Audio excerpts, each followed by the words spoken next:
Little bit about myself. Well, I'll be 78 next month, and I worked a lot in Ottawa for several years, and I was born on what they call the New Germany Grant. That was a reserve that my father, when he came back from the war, he had bought 267 acres. And at that time it was only $1 an acre. I'm from Toro, really. We moved here when I was a baby, but when I was young, we used to go skating. There was no drugs on reserve or anything in them days. We used to go skating and coasting. Those were the good times. Yeah, and babysitting, dancing. That's the good times we had. That's all the good times we had. I've lived here in Indian Brook since 78. I got married here in 1980. I've been here since, and I'm from PEI, but I was born in Boston. Oh, I left when I was, I think I was 15 or 16. I was on that. I went to Bangor, Maine. Yeah.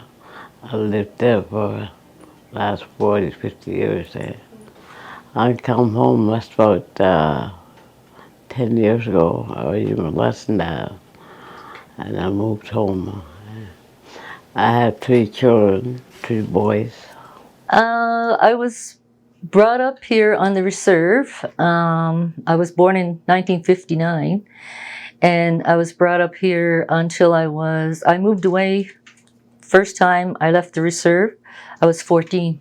When I was small, and when I lived here and stuff, there was a lot of trees here, and there was hardly any roads or anything. There was only a few houses, and the people that were here were a lot of elders. I was born in Toro and raised here. Went to school here in Indian Brook School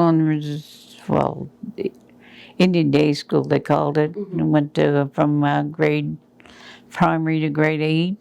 And went to school speaking Mi'kmaq, so I had to had a lot of consequences because of that, because they weren't allowed to speak Mi'kmaq in school.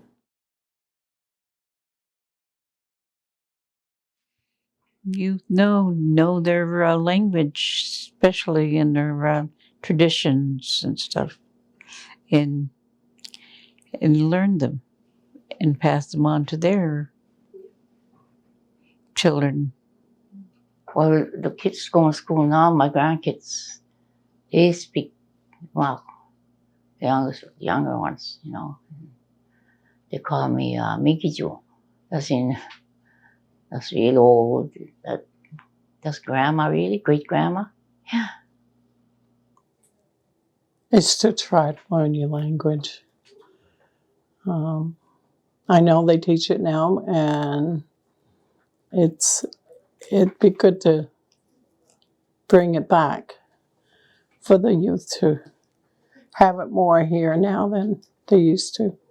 It's important for the young people to get to know where their real identity starts from. Yeah, people should be able to move from here to see the world, eh? And then after you see the world, you can come back home and you can tell your family about it, right? I would really stress to the youth, take good care of yourself, your mental health, your physical health, and stay in school and educate yourself as much as you can, because that's very important.